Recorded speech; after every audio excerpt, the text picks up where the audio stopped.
Order and get started today. Good afternoon. Welcome to our event today providing a European view on intelligence cooperation. It's great to see you all out there. I'm Steve Slick, Director of the Intelligence Studies Project here at the university, and my job today is simple. I'm going to provide a brief chapeau, and I promise that will be the last French you'll hear from me today, or an explanation of why we chose this topic. Then I'll introduce our guest and turn the program over to our moderator before I'll join you all in the audience. So today's event is one of an occasional series that ISP has sponsored over the years on the security services of other countries. For example, we previously hosted experts on the British, Israeli, and Russian intelligence services. Since the U.S. intelligence community is hard enough to understand on its own, it's a fair question to ask, why do we study foreign security services? The answer is straightforward in my view, because it's important to keeping the country safe. Every foreign state has at least one security service. Most countries have multiple specialized services. Our friend, the author Mark Lowenthal, wrote that states ultimately get the security services they deserve. I'm not sure that's true, but the U.S. intelligence community relies heavily on so-called liaison relationships with foreign partners. This applies across missions, collection, analysis, and covert influence activities. Knowing the priorities, capabilities, and cultures of these services helps us take full advantage of these cooperative relationships. Many less friendly services are trying to penetrate our government and steal our secrets. Understanding adversary services is vital to our counterintelligence mission. Finally, the security services of foreign states, and in our system as well, to be honest about it, are powerful bureaucratic actors that help shape policies in their own right. To understand these countries and their foreign policies, it's often useful to know the positions favored by the security agencies. So today we'll learn from an expert about the French and European approaches to intelligence cooperation.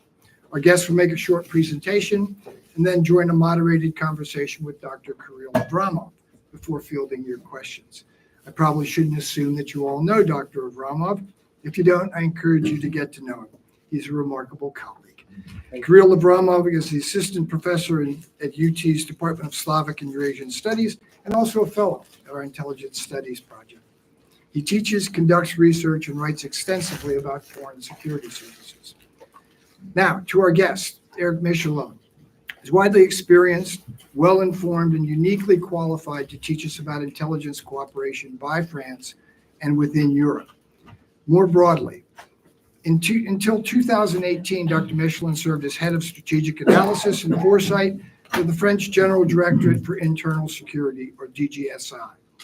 Before that, he was the head of multilateral international affairs for the French Directorate of Territorial Surveillance, or DST, and its successor, the DCRI. Dr. Mechoulan represented France on the NATO Civilian Intelligence Committee, at the Club of Berne, and the Counterterrorist Group. He also headed the NATO-Ukraine cooperation mission. Dr. Mechoulan started his intelligence career as a strategic analyst with the French Directorate of Military Intelligence shortly after he received his PhD in 1996. So please join me in welcoming Dr. Eric Mechoulan to Austin.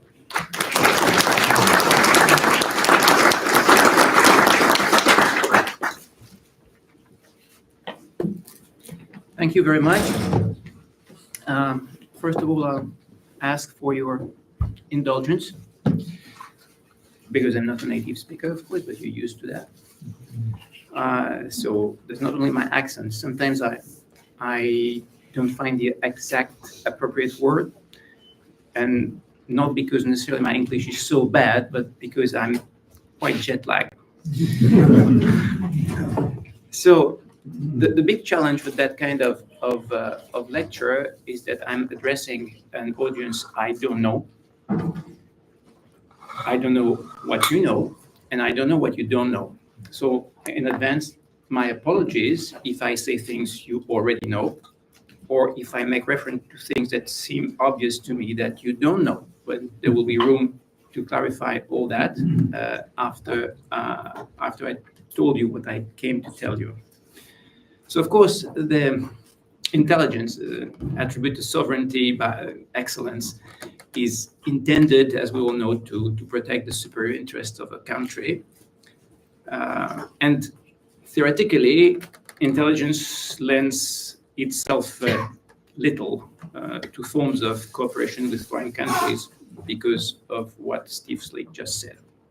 But it happens. This cooperation exists in various forms between states with common interests and, oddly enough, with not common interests. And I'll try to give you an overview of the types of collaboration that are taking place today between European intelligence services and the reasons for this. So it will be a French view on intelligence and not the way the French cooperate with other services. It's a French perception of what intelligence cooperation in Europe is. So I propose that we talk about the difference between the European approach and the American approach in the discussion that will follow this presentation. Since 9/11, international cooperation between intelligence services denounced for its inexistence by the press and by certain politicians throughout Europe has attracted public attention and started to arouse interest of authors, unfortunately, how can I say, unequally informed. As early as the 19th century, the anarchist and revolutionary threat associated with the development of transportation brought security officials closer together in many countries. The two world wars, the Cold War, the fight against international terrorism, and globalization have multiplied this cooperation, and they have become one of the functions that are exercised in a variety of institutions, sometimes challenging ordinary frameworks. And almost all European states have the same intelligence community. This, I mean, a domestic security service, which is the equivalent to the FBI, with or without judicial powers, which makes a tremendous difference. An intelligence service, the equivalent of the CIA, some states have only one that performs both functions, Spain, Netherlands, and outside of Europe, EU, Turkey. All but Luxembourg, I think, have a military intelligence service, the equivalent of DIA. Some have a customs intelligence service, and all have a financial intelligence service. Some have a coordinating office, the equivalent of the ODNI, but not all. And the functions performed by the other 14 U.S. agencies do not exist or are carried out by directorates within one of these three departments: domestic, external, or military. For instance, in France, the role of NSA is assigned to the Technical Directorate of the Foreign Service, DGSI. And the role of NGA or NRO are assigned to Specialized Space Intelligence Directorate within military intelligence. And the budget gap between the resources of the US and European services explain this organization. Only France, Germany, the UK, Italy, and Spain have satellite capabilities, and sometimes, most of the time, they are shared with a single satellite pastime. Most European security and intelligence services have long had the International Affairs Directorate responsible for cooperation, as well as operational directorates. I mean, you have people in charge of counterterrorism, counterespionage, counterproliferation, technical cooperation, and liaison and international affairs. And this is what we're going to talk about today. My first point will be about sharing. How do we see sharing? What is it about? That's the question. Then I will describe all the variety of institutional frameworks that we have in Europe. I will not go into details because part of those details are classified, but a lot of things in the public domain that can be discussed here. And the third moment of my talk will be dedicated to the challenges that appear today, the political challenges that these institutions and intelligence corporations are facing, because they are very numerous. So let's start with sharing. Why do we share?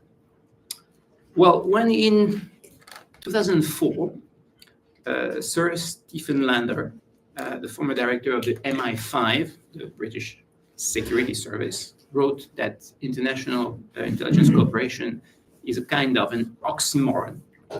He was provocative because he knew very well that his service had been cooperating already for a long, long time because it's necessary. So this will be my first idea. Because everyone has to go through a risk or cost-benefit ratio in order to get more intelligence, because it's the game. And because the content of what intelligence is, the matter itself requires cooperation. And this is what the European services are convinced of, probably more than Americans. I don't want to anticipate on the discussion, but the idea of the American intelligence community is that we get everything, and what we can't get, we ask others, and we get it from others. The idea of the European is completely different. Is since we can't get everything, we have to get it together. It's a completely different mindset. But necessity is the rule. Confrontation with the same enemies, mutual trust rooted in diplomatic history, the professionalism of the partner, of course, its added value, protected means of exchange, which is essential, and first of all, the requirement of joint action, politically, militarily, invite to sharing intelligence. And the military was a precursor in the First World War, in the Second World War.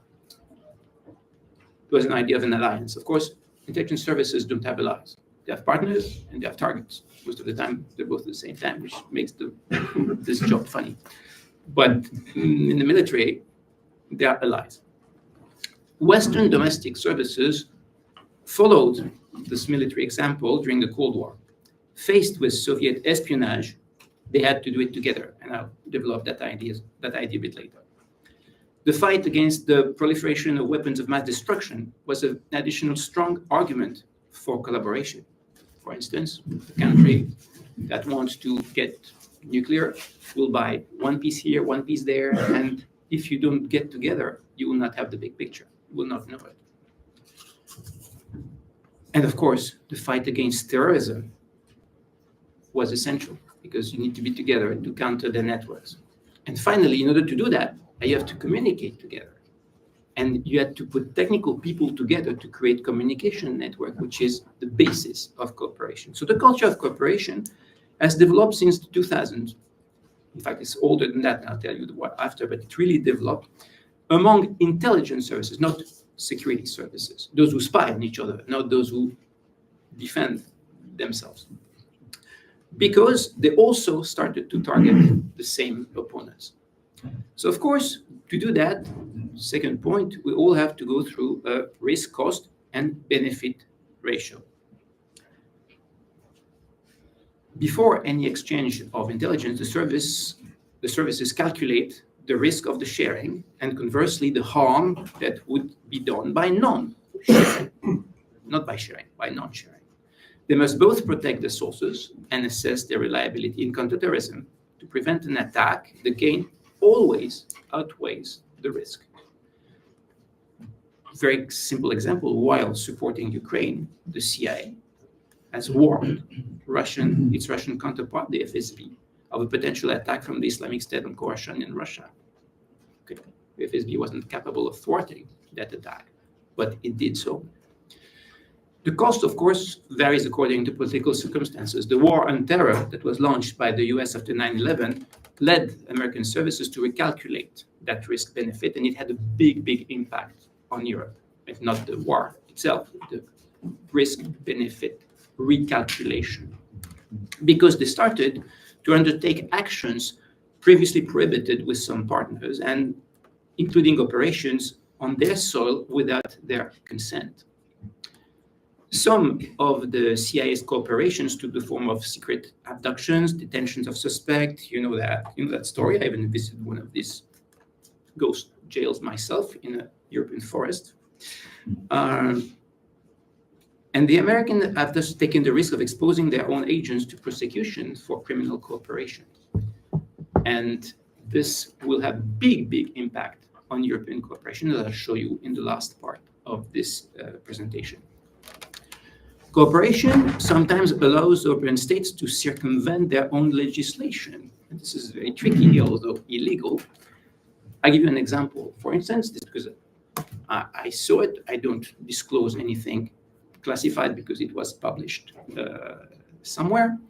But a partner intelligence service came to us 20 years ago because its legal framework prevented him to tap phones of people who were not suspected in a file, whatever. The legal framework prevented them from tapping the phone they wanted. So they came and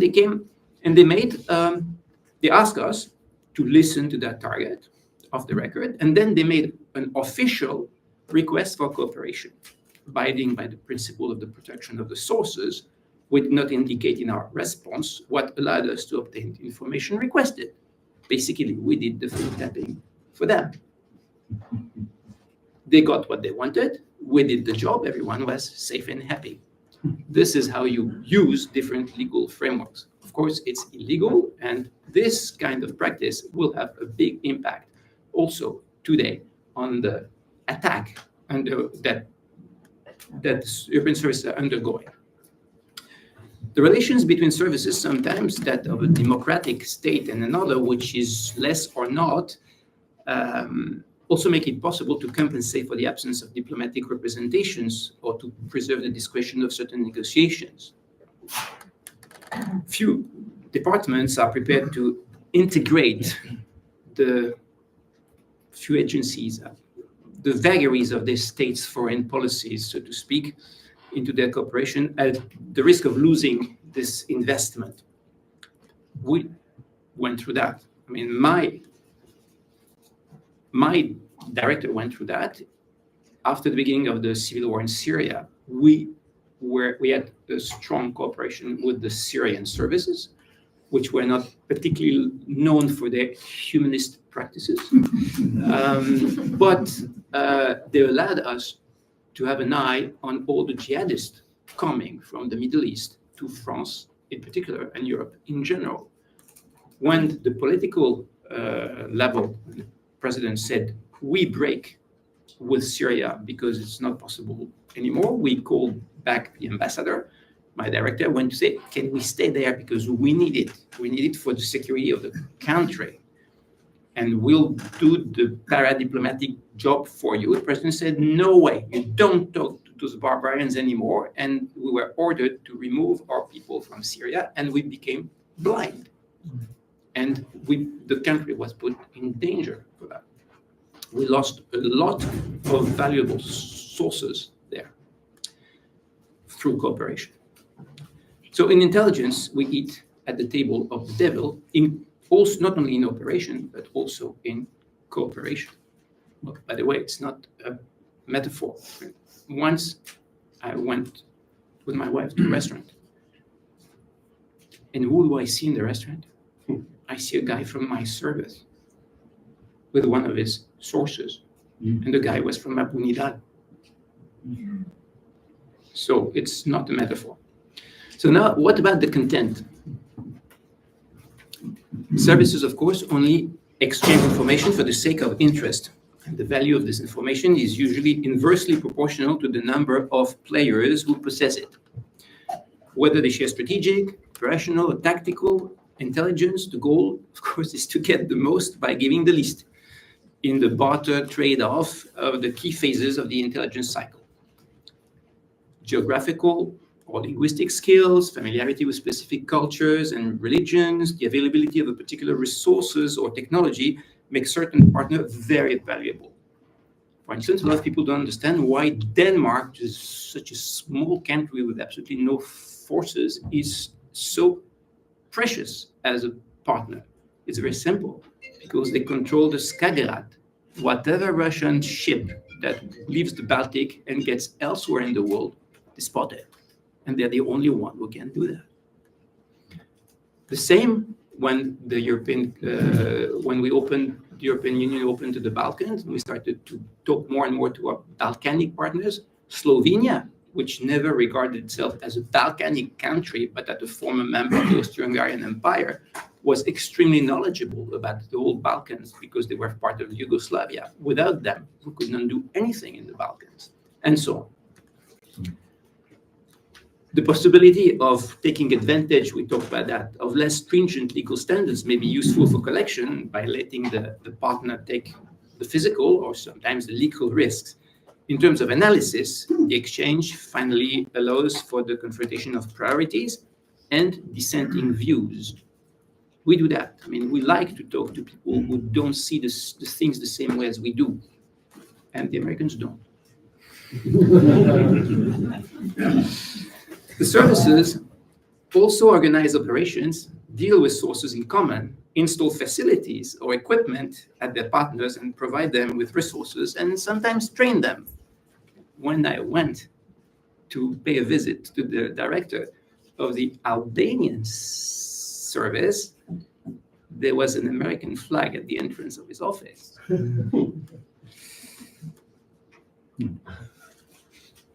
Sometimes cooperation is giving or training without receiving. That's what's very interesting, because intelligence becomes an instrument of pure influence. You give so that people become dependent on you, not because you need intelligence. And this is also another dimension of cooperation. But between European services, it doesn't work. Influence doesn't work for a simple reason. We know each other too well. So how do we organize all that? That's the general idea. How do we get organized to do it? Well, first, and the golden dimension is the bilateral level, which is the one the Americans always choose. But we organize ourselves differently. We organize ourselves in intelligence clubs, which I'll present to you. And then we use also international organizations. So the bilateral level, bilateral exchange is the main element of cooperation. It's the core of intelligence exchange. What is precious is exchanged bilaterally, except in two specific cases of military alliance and counterterrorism. To facilitate those exchanges, services maintain liaison officers with their partners who ensure the daily exchange of information when it's needed.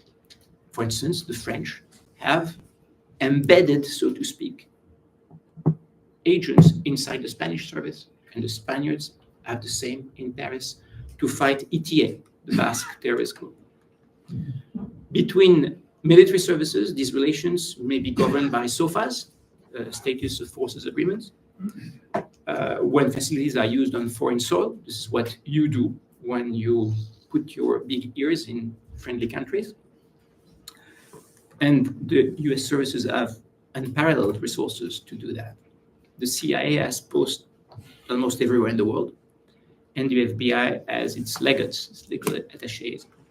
And their partners are, US partners are allowed, they allow them to use the territory for collection operations in exchange for access to the intelligence gathered, or Americans help them to collect it in exchange for access to the content. This is essentially true in poorer countries, but also with very close allies, like the Brits. We don't have that in France. The DGSI, the French Security Service, counterterrorism, like all its Western counterparts, and all our European partners are almost under US perfusion. Without American services, we just can't do anything. We're blind, we're deaf.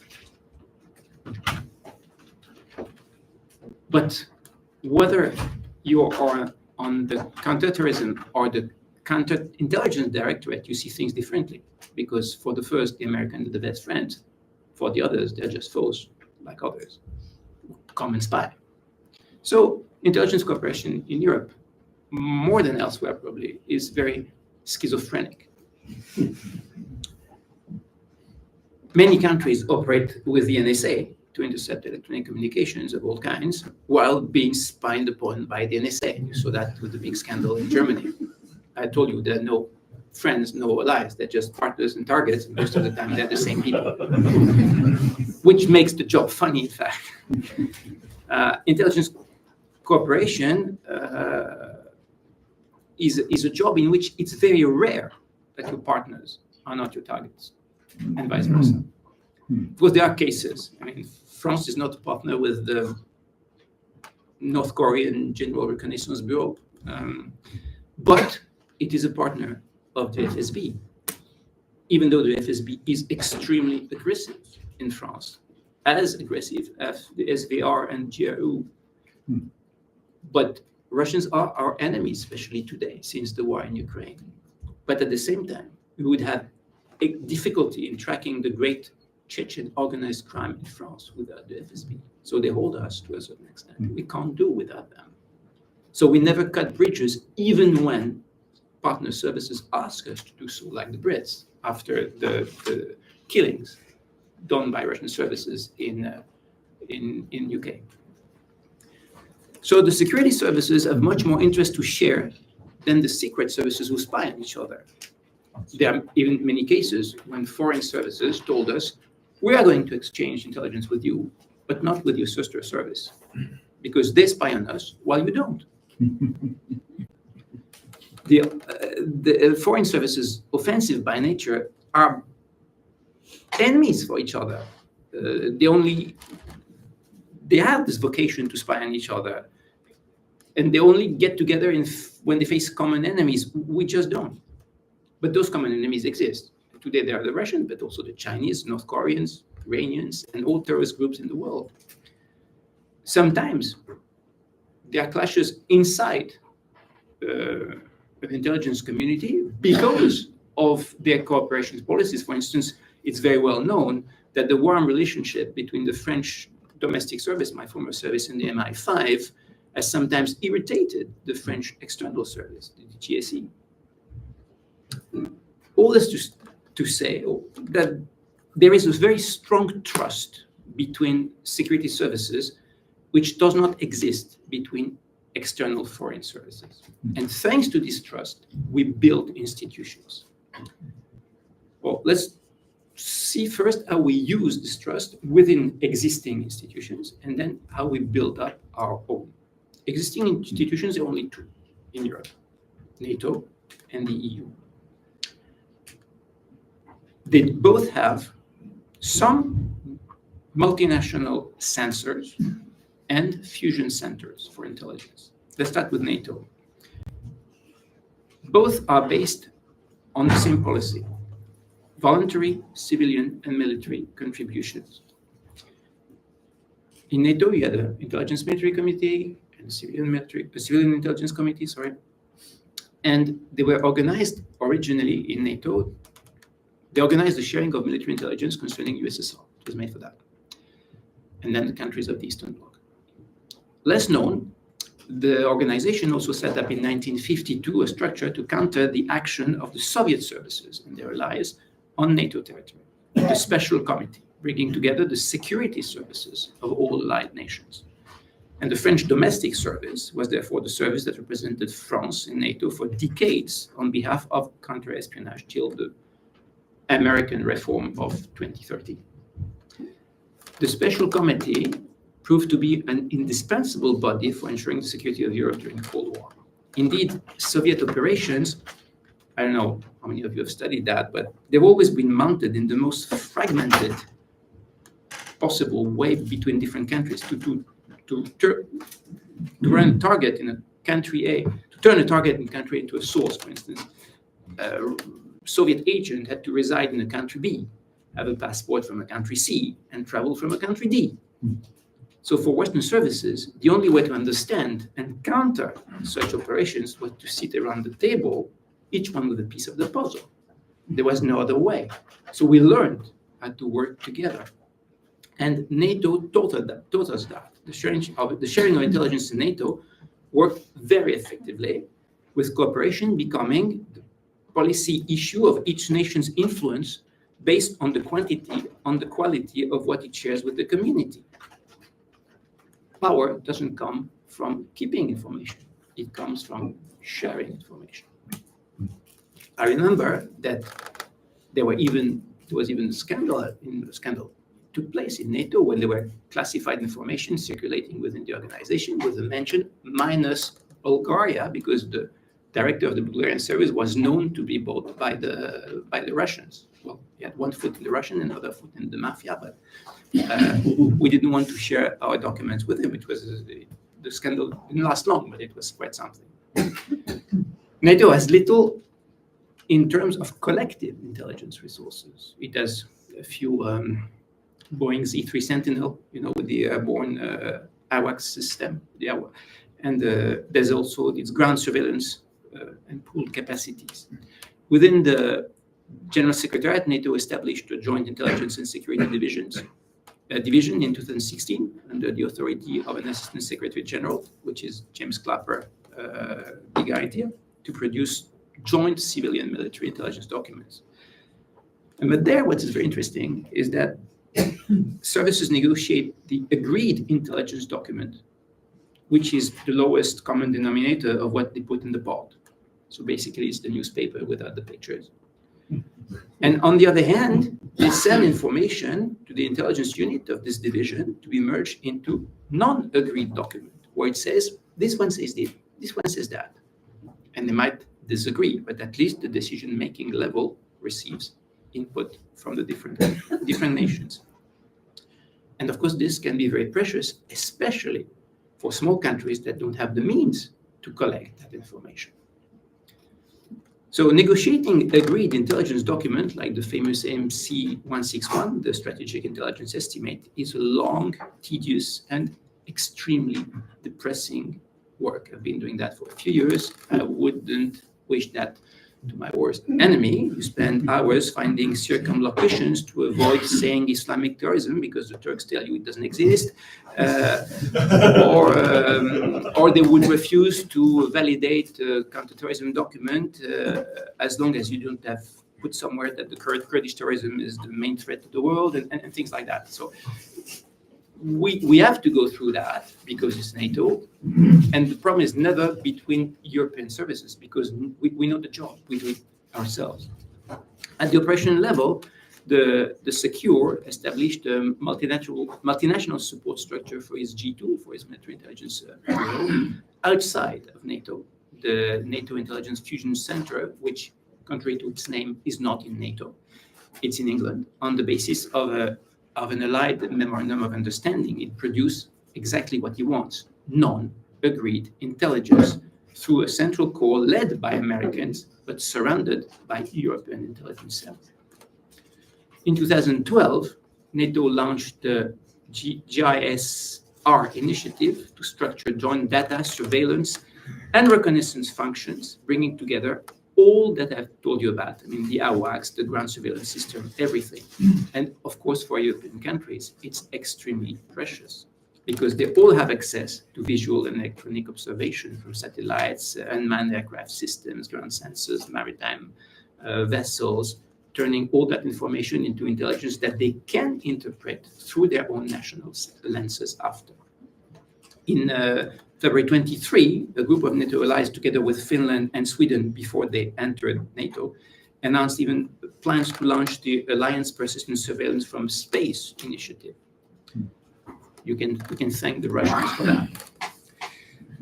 Of course, in NATO, the Americans provide 70% of strategic intelligence, and in case of operation, even more operational and tactical intelligence. But NATO is a laboratory of European cooperation. Why? Because NATO, this is essential, and you understand a lot of what I'm saying after if you keep this in mind. NATO doesn't exist for itself, but for its members. So its area of activity is very limited, and the decision-making process is integrated, which is not the case in the EU. So we decided to structure the cooperation with European services the way we wanted, based on all the lessons we drew from our NATO experience. In coalition, the military uses national intelligence cells to revolve around the G2, the intelligence bureau of an international staff, in the operation in which they participate. Those cells act as liaison between the requesting and receiving services and the contributing services at home. The UN operations, UN has no intelligence service, use this pattern, of course. But then you see the difference between European services when you use that. During operation against the Islamic State, for instance, the French NIC, NATO intelligence cell, always referred to the Directorate of Military Intelligence in Paris, the list of targets identified by the Combined Air Operations Center to ensure their accuracy and their legitimacy. List that was most of the time, 99% of the time, given by Americans. But nations that did not have these resources should leave it to the Air Operations Center choice. So basically, the more capability you have, the more you can screen what your allies give you to know if you really want. Because when you give information to someone, you make this someone do what you want to do with it. Sometimes lasting coalitions are formalized. You know all the cooperation between the US and British services, the UK-USA agreement that has extended to the Five Eyes on the basis of shared political interest to cover the world. But you have a lot of ad hoc cooperation. And France has been part of them, and other European countries also. The CIA established after 9/11 a joint operations center to eliminate Al-Qaeda alliance base set in Paris. It was not only an international platform for exchange of information, but above all, a truly multinational structure for planning counterterrorism operations. And it comprised the domestic and foreign services of Germany, the US, of course, Australia, UK, Canada, and of course, France, because it was in Paris. It has been responsible for tracking down Al-Qaeda members till its existence was revealed by the Washington Post in 2005. In Europe, things are a little bit different. On the margin of the major international organization, there are a number of more or less known cenacles whose activities are secret. I can't establish, because of that, the list of those clubs here, but some are known. And they constitute the true world of multilateral cooperation between intelligence services in Europe. Within another kind of organization, not like NATO, because they have no legal personality and sometimes no official existence. And public information about them is scarce, and they started to get better known a few years ago. This was my job. I've been in charge of that for 10 years. And if I can talk about them today, it's because things started to be published, and there were unfortunately some leaks about them. And I think it's a good moment to avoid get rid of some legends activity. The first one is the Club of Bern. Club of Bern started at the end of the 60s, at a time when Europe was facing student movements with revolutionary ambitions, and the rebirth of violent extremist groups and the emergence also of a particularly aggressive extreme political terrorism. It was Palestinian on the one hand, far left, especially on the other hand, with the Red Brigades in Italy, the Red Army fraction in Germany, direct action in France, sometimes right, extreme right, especially in Italy. And the intelligence heads of services sitting at the NATO Special Committee realized that many of the topics of major interest to them, what I just said, were not of concern to NATO as such. The Americans were not that interested in them. The Canadians or the Turks, even less. So they decided to meet with the latter on the margin of the special committee and to create something else. And this is how the Club of Bern was born. And the club is responsible for all multilateral cooperation in counterintelligence, counter-proliferation, and until 9/11, as I explained to you, counter-terrorism. It's a club. You have to imagine it as a British club of heads of service sitting around the table, having dinner together, going to nice hotels, and being accompanied by advisors, and sometimes delegating their meetings to specialists. And it becomes a club of people and of computers that exchange intelligence. Lacking personnel, lacking legal personality, not having to report to any international body. It's not an international organization created by a treaty. The club operates as the services wish. Its opacity guaranteeing mutual trust between its members. The contribution of each club member makes it possible to multiply the effectiveness of the community in matters of national security and protections of citizens while preserving the strict subordinations of heads of services to their national political authority. That's the beautiful things of the club. We can talk about it in the discussion if you want, but it's a great thing. The next one is the CTG. After 9/11, Europe woke up, but we don't have a counter-terrorist structure in the European Union. So we have to create it. So the club members thought, we're not going to let the bureaucrats do something. No. We'll come with a ready-made answer to that request. We'll take all our counter-terrorist activity, put it in a nice wrapping, call it counter-terrorist group, and tell them it's done. And we did exactly the same thing for counter-terrorism to avoid Europe creating it. And we did it. This is called the counter-terrorist group, where, of course, all European services can participate, even those who are not members of the Club of Bern, and where European civil servants are invited. And inside the European Union, we decided to create intelligence structures. We have a military dimension with a military staff, of course, with an intelligence, traditional alliance-style G2, which is absolutely normal in case of operations. But they also have the INCEN, an intelligence fusion center. But no way, we didn't let them create a civilian intelligence structure inside the EU. The heads of service of the European Union decided they did something very clever. They said to the European Union, the Treaty of the European Union doesn't allow you to be responsible for national security. But of course you want intelligence.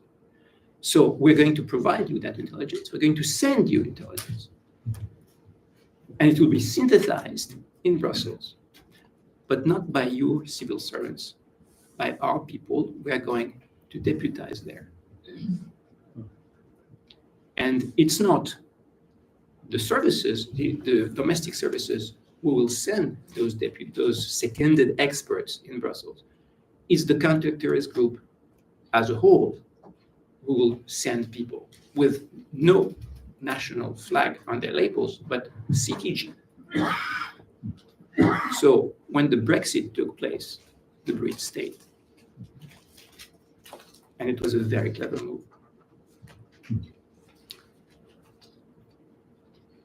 Now, all this is challenged today because the Parliament,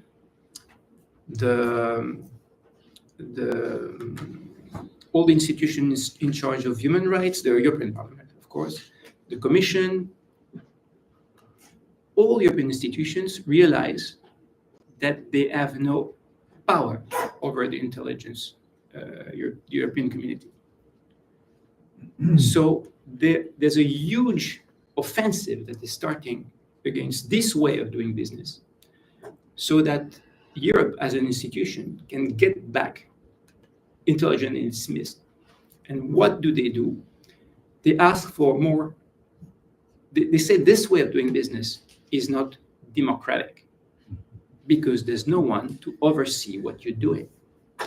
And the only people who can do it at the European level, it's us.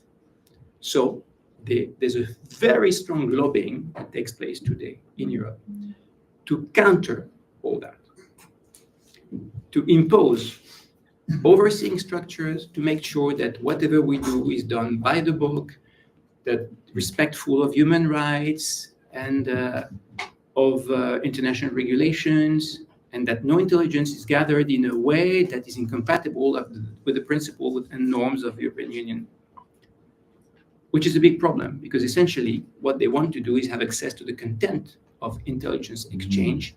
And this is a war waged against what we called the third-party rule. The third-party rule, it has a functional purpose. It ensures the protection of sources, reinforces trust among intelligence partners, and prevents intelligence data from being shared multiply, becoming thus their own reliability proof, which is extremely dangerous. By opening of folders, we break all that. And this is what they want. They want to attack the third-party rule. And this is where we stand today. I'll end with an anecdote, because I was told that when you're in the US, you always have to put an anecdote. It's not officially classified, so I can share it the first time I say it in public, but in 2006, the Belgian law changed, and it started, because Belgians are always at the forefront of that kind of reforms, and it allowed the Belgian parliamentary committee in charge of overseeing services to access the content of intelligence cooperation, in other words, the content of the data exchanged by the services, which was a revolution. It was a moment of panic among Western services. The heads of service of many European services went to Brussels, and as far as I know, the head of CIA and MI6 went to Brussels telling the Dutch head of services, if you do that, we can't work with you anymore. And if we don't work with you anymore, there will be an intelligence hole in Europe. And if there's an intelligence hole in Europe, the Russians and the terrorists will understand that very fast. And we'll all be at risk. So you do what you want, but you make your members of parliament change their mind, and you do it fast. What happened is that the Belgian Prime Minister was very upset about that story and went to see the President of the Republic, Jacques Chirac, at the time, and he told him, Charles Michel, the Belgian Prime Minister, is not happy. The Anglo-Saxons are bullying his head of service. I want you to go and support the Belgians. So my head of service, my director, called me and said, I have a problem. I have an order from the president to support the Belgian in this, and we're not going to do it. So I'm going to write to the president that I'm not going to obey his order, and you're going to draft the letter for me. And he told me the whole story. And I went into my office to write the letter. It's the only time in my life I wrote to the President of the Republic. And I remember, because after I left his office, he opened it, went to the corridor, and pointed at me like that and said, hey, don't forget to whom you're writing, so at least be polite. So this was where we stand today. And I have no idea what the future will be. I think, in general, bureaucrats win. And I think the people who are in charge of norms and rules and regulations always win in the long term against the others. But the question is, at what cost, and to what extent it will have an impact on our cooperation within Europe and with the United States? This is a question mark, and only history will answer that. Thank you.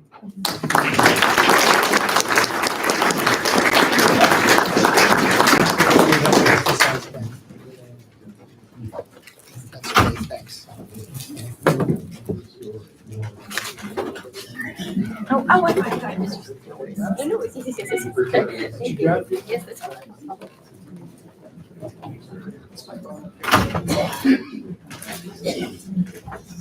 Well, first of all, for the sake of time, I would like to start with words of gratitude, because that was a very elegant, and probably I'll use their typical, very European elegant, realist and institutionalist way of having a very broad overview of the process of intelligence sharing within the European states. And of course, you have pointed out very carefully, but also sometimes ironically, now the obstacles, the pitfalls, but then the huge benefits as well. Indeed, the reason why I'm so happy that you have provided, a realism and an institutionalism perspective is that for our students here, we also tend to repeat quite often that yes, sometimes it is the business of sitting at the table, with the devil himself, and the aesthetics in certain aspect, and the optics might be terrible, yet it is the business of preventing worse things happening.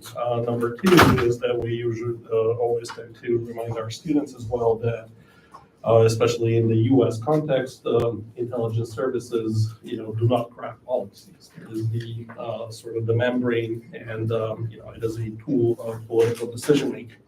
Now, having all said of this, I'll start with a particular question which has been on my mind as we've been describing, through anecdotes and through theory, how European intelligence sharing process is going through forms such as clubs, but also the daily bread and butter. So my first question to you would be, how do you reconcile how do you deal with, specifically from French perspective, because it's so unique, how do you deal with and you account for the differences in the intelligence cultures of the different partners when dealing on critical issues? How important is that? I don't think there are cultural differences because the business is the same for everyone. The only difference is the legal framework. You take, I don't know, take a fishmonger any place in the world, it's the same job. Mhm. What changes is, on the one hand, the nature of the fish, Okay. and second, the legal framework in which it does the job. So the problem we face is that some people are less sensitive to certain threats. Okay. And for instance, Central European countries are far less sensitive to the terrorist threat, and they look more at Russian activity, either military coming towards them or Russian agents on the territory. More Mediterranean countries, they are far more focusing on the terrorist threat. Or some countries that are specifically targeted by Islamic movements like UK and Denmark because of the caricatures. So we have different perspectives, we have different priorities, and we have different perspectives on the same threat. This is why we sit together around the same table. So at least we know what we agree on, what we disagree on, and what are our partners' different perspectives, so that when we exchange, we keep that in mind. So that's very important. The second thing is about the regulation, the legal framework. It's not the same everywhere. So of course, we need to know it. In theory, everyone acts according to its legal framework. I mean, domestic services, because by definition, foreign services, the law, they don't know what it is about. The rule is not to be taken, that's all. But domestic services, they have no choice. They have to abide by the law. So here, they have two different things. There's a national law, and there's a European law. European law doesn't apply to intelligence because Article 4.2.1 of the Treaty of the European Union exclude national security from the remit of the European Union. So European lawmakers understood that very well, and in order to circumvent this limitation, they tried to create supra-legal norms that will impose themselves on national legislation so that by overriding them, they will necessarily influence intelligence activity. Our job is to go and see our national policymakers and ring the bell and say, if they do that, we will not be able to perform this and this and this and to realize that kind of operation. And the general security we can provide you with will diminish. In order to be able to give weight to that speech nationally, we sit together in the clubs. And when we say that, we go to my director, I prepare the file for my director, he brings it to the minister or to the president, and he says, it's not me who says that. It's all my European colleagues, and it gives more weight to it. And that way, we can give instructions to our diplomats to try to oppose this regulatory activity in case it hinders intelligence activity through cooperation. So intelligence cooperation is not only about spotting together Russian spies, Chinese who are going to steal industrial secrets, or terrorists from the Middle East. It's also about monitoring the regulatory environment together. Agreed. So thank you very much. However, Dr. Mechoulan, despite this, I will be the devil's advocate, and I will get a point from what you have mentioned, which I think is quite important in intelligence studies, but in practitioners' world, and certainly now for the daily job of dealing and transacting. You have mentioned that even within the clubs, different member services representing their respective member states, which happen to be, NATO and EU members, and we all know that EU is a club of clubs, right? Very different reasons.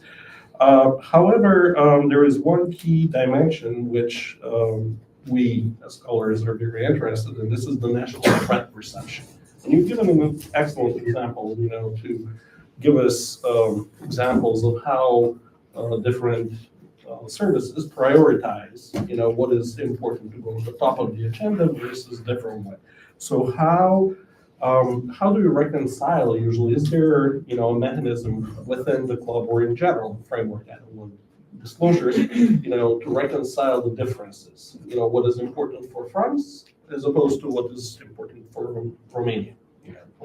We can talk about that as much as you want to play devil's advocate, since we can sit at the table of the devil.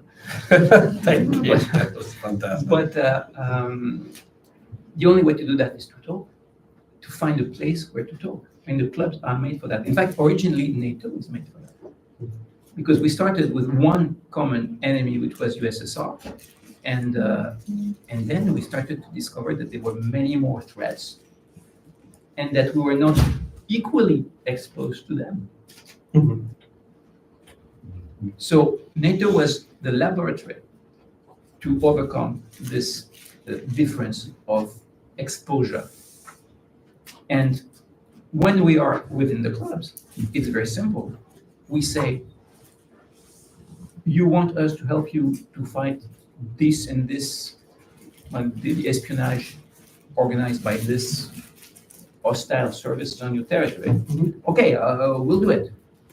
But you have to help us with this. So when that guy comes from you, because we suspect he's a terrorist, you help us on that, even if you have nothing against him, and if he's not in your files, and so on. And this we exchange, and we realize what we learned to realize in Europe, because compared to the US, Europe is smaller and made of more countries with small services, is that when one was not secure, everyone was less secure. And this is our common culture. And this is how we overcame that. Thank you very much. One last provocative before we open to questions from the audience.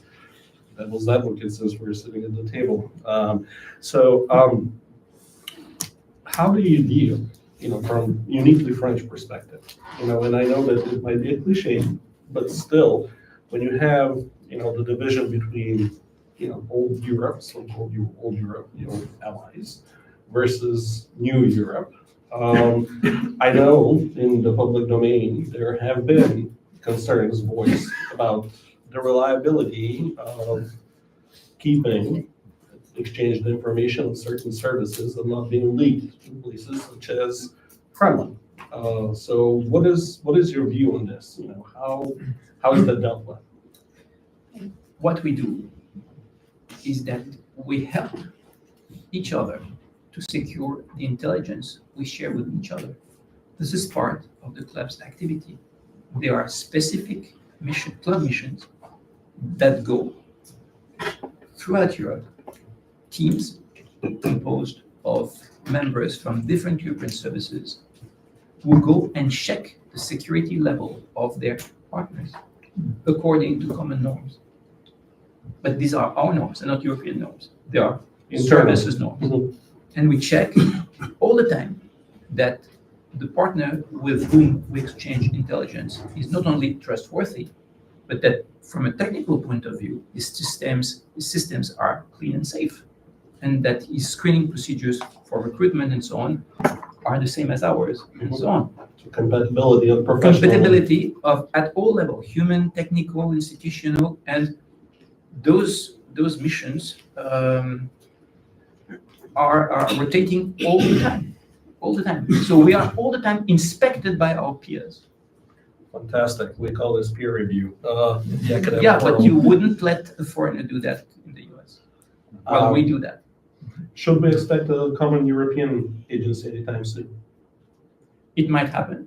I'm not in favor of it because I think that if it happens, it will be a bureaucratic monster. Intelligence will be the last wall to fall before the creation of a European, before federal state. Mhm. The European states, the United States of Europe. If there's one day the United States of Europe, then there will be and there must be one service. But it will be the last thing to do before that ultimate moment. So far, we're not going this way. Loud and clear. Thank you, Dr. Mechoulan. Now I would like to open in the remaining time, the floor for questions from our audience. Let's start. Please state your name. Sure, thank you. I'm Tor. I'm wondering, what is the state of Israel in European politics? Because it's not really inside of the Arab world as much as other states. So how does your experience dealing with what is your experience dealing with the Israeli intelligence agencies? Thank you. First of all, I was not in charge of cooperation with the Israelis, but for all European services, it's a major partner. And what I'm going to say, it was classified, but since there was a leak and it was published, I can repeat it. The Club of Bern has one of its plugs into Mossad and another one in Shabak. We don't work without them. And we have one into FBI and one into CIA. Thank you We very don't work much. without them. And it allows us something. It allows us to work with them, whatever is the level of anti-Israeli policy of our diplomats, which is for us extremely important. Which is leveling up Yeah. political. Questions? Yes, sir. I'd like to ask a question drawing on your extensive knowledge of the French security system, intelligence system, and military. This summer, I was in Toulouse. I had a chance to have a private conversation with a French colonel who had just been to Georgia, helping plan for an evacuation in case Russia invades. I asked the question, we know that Mr. Trump is not so interested in NATO. Let's say that Russia were to invade Latvia. Would the rest of the NATO countries, France, England, Italy, come to the aid of Latvia without the United States? He said, no, we cannot. What would be your answer? My first answer would be this is the death of NATO. Because the Article 5 of the treaty says exactly that when one is attacked, everyone has to come and help. But Article 5 doesn't say that this help has to be military. So the United States can perfectly and legally say that we're going to help by all means, but military. And then it will be in the hands of all the other Europeans to do the military job. The question is, to what extent the US will allow us access to US military assets in Europe to perform that job. And this will be decided in the White House. Thank you very much. Let's see, your name? Hi, my name's Chanel. Thank you for being here. And my question for you is, if you mentioned that the main difference is legal framework, what legal framework adjustments do you think would best benefit the European intelligence cooperation moving forward? None. I say none because if there's one European legal framework adjustment, it would be at the EU level. But if it is at the EU level, it means that the EU as an international organization puts its hands into the intelligence business, which is contrary to Article 4.2.1 of the Treaty of the European Union. So the only thing that can be done is national adjustments according to the needs of each specific intelligence service, which happens all the time following the evolution, for instance, of techniques. I'll give you an example. We're going towards the Internet of Objects. The Internet of Objects will be a complete revolution for all of us. When our cars will start talking to our ovens to tell them to start baking because we are 50 kilometers away from home and the dish will be ready when we arrive. There are a lot of things that we will not master anymore. But for interceptions, it's a complete change. We're going into a new dimension. We must make sure that our partners are the legal framework to participate in those interceptions where we need it at different levels, because there are nodes. Well, I'm not going into technical details. Today, a lot of parliaments are lagging behind, and our job is to put pressure on our colleagues so that they tell their own national decision-making levels, parliaments, executive, to do what has to be done so that we can keep together at the same level of activity. But if there's one change that comes from above, I think we're more in danger. Thank you very much. I think we can take one more. Yes. A little bit louder, please, so we can hear. Good afternoon. Thanks for coming out. I have a question about Hungary. Hungary's been known as like the black sheep of NATO for a while.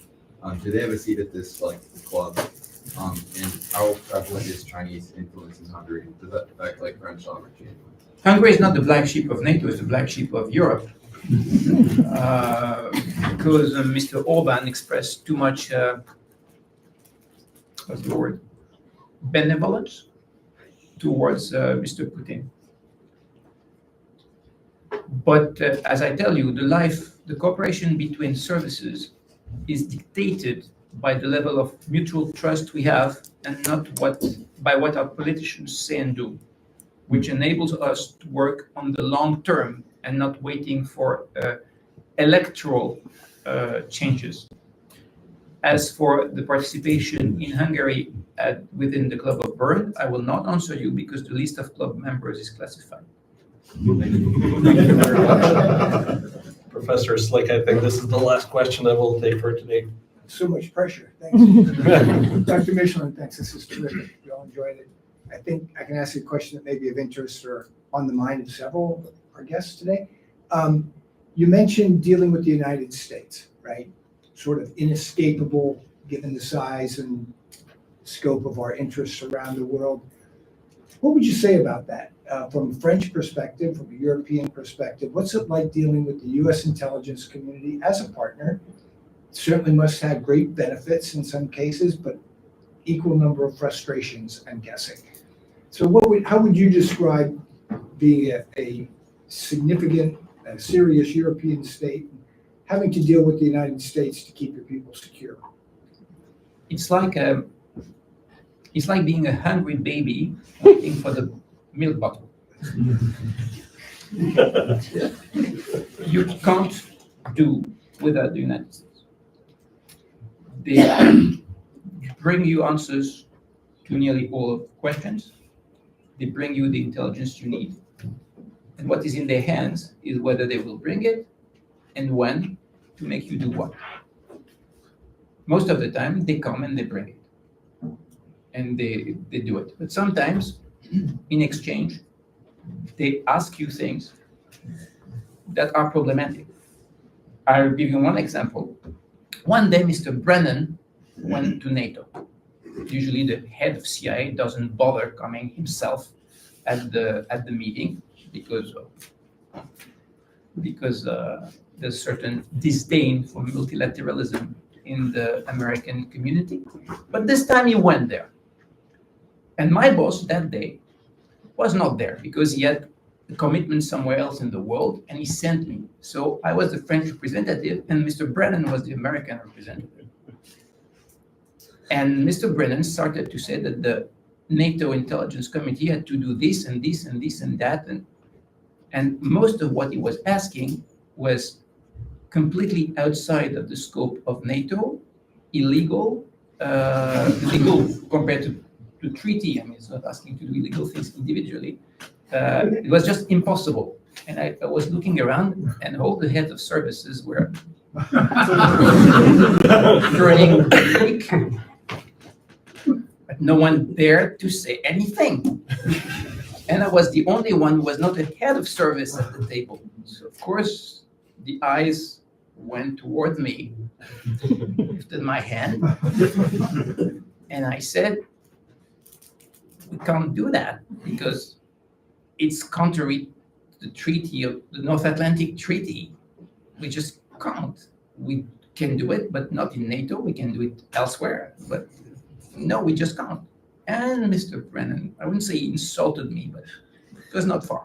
And at the coffee break, the General Felix Sanz-Roldan was head of a Spanish service, came to me, who used to speak Spanish, and he told me, "Sabe, cuando habla el emperador, se callan los reyes. When the emperor talks, the kings shut up." Thanks for sharing. Thank you very much. I think that at this point of time, should I lift I know that there are more questions. I don't know whether we have enough time. I'm looking at, Let's just, close it off. And if you have a burning question, Dr. Michel, Absolutely. field it for you. so thank you very much because we had a wonderful lecture, wonderful discussion. Thank you very much.